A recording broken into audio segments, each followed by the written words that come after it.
כמעט שבת שלום חברים, האמת היא שהסרטון הזה הוא לא קשור לשבת, אבל הוא קשור אלינו. אני מרגיש איזשהו צורך לתת הסבר, לפחות מינימלי, על העניינים שקורים בקהילה האורתודוקסית. אני מרגיש שאני מחויב כלפיכם, ובפרט שגם לאחרונה מפנים את זה כלפי אשתי,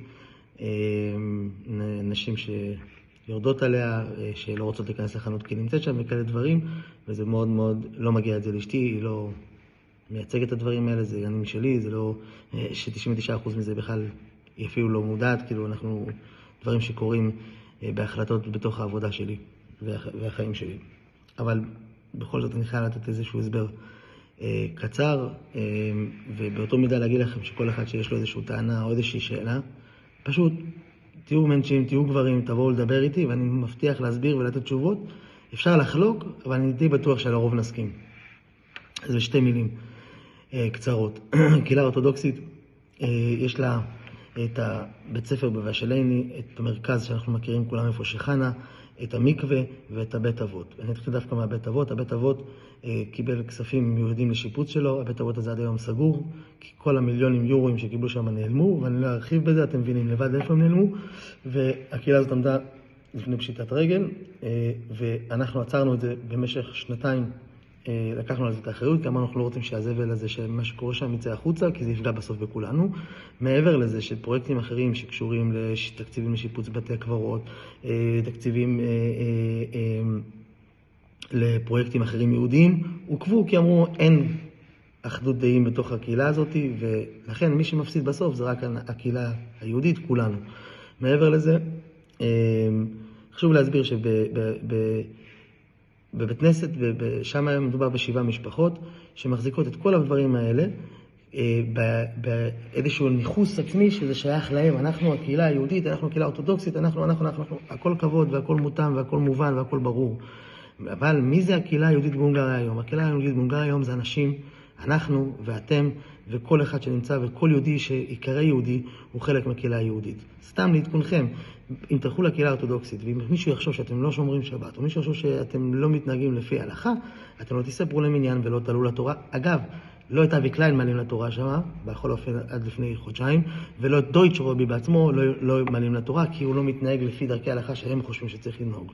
זה בערך דפוס הדברים שאנחנו מדברים עליהם, ובתוך זה 7 משפחות, שאנשים טובים מאוד, אמיתיים, הם ככה מאמינים, ככה הם מרגישים, אבל אנחנו באנו לשנות ולהחיות את הקהילה היהודית מחדש בקהילה שלנו ובאנשים שגרים פה היום, וזה מה שאנחנו עושים. עשינו את זה בעשור בצורה מדהימה, ואף אחד לא יכול לחלוק לזה שעשינו את זה. עשינו את זה בצורה של עבודה קשה. מי כמוכם יודע כמה אני עובד, מי כמוכם יודע כמה הלב שלנו, רובכם מאמינים לזה, שהלב שלנו נקי, ואנחנו באים באמת, ואנחנו נותנים מעצמנו ומאמינים בדרך שלנו. המחלוקת הזאת בין חב"ד לבין יהדות חרדית לא חסידית, הוא מחלוקת של שנים. אדמו"ר הזקן בי"ט כסלו ישב בכלא בגלל אישומים ואיומים כאלה שרצו לעצור את הדרך שלנו. עכשיו, אני לא חושב שאני או אנשים, הקבוצה שאנחנו מייצגים כוח ואנחנו רוצים לשלוט ואנחנו רוצים זה. אנחנו לא מחפשים לשלוט ולא מחפשים לעשות כוח, ואנחנו לא מה שאוהבים לתאר אותנו. אנחנו שלוחים של הרב מלובביץ' שמוכנים להקריב את החיים שלנו ואת כל מה שיש לנו בשביל מטרה אחת, להביא את משיח, לתת מענה ולעורר את היהודים. ועשינו את זה ואנחנו עושים את זה בגדול. אני לא דוגל, ולא דגלתי אף פעם בדרך של מריבות, אני לא דוגל בדרך של השמצות, אני לא דוגל בדרך של שנאה, אני דוגל תמיד באהבת ישראל. עם כל הלב לכל אחד, ואתם מכירים אותי. מה שעושים היום, משתמשים בכמות אנשים, שאגב, כל האנשים שנמצאים בקהילה האורתודוקסית, מקבלים משכורת, מדברים איתנו, הם בקשר איתנו, פשקס עצמו נותן לנו הנחיות לגבי הכשרות כפי שהם נוהגים, הכל בסדר. אבל יושבים ויוצאים בהצהרות כאלה ואחרות ומגדירים אותנו כנאצים, כמאפיונרים וכולו. אותם מאפיונרים שמכינים, אותם משפחות שהאישה מכינה בשבת ביום שישי צ'ון בשביל הקהילה שלה ודואגת לזה שלה, על אותו אישה יורדים.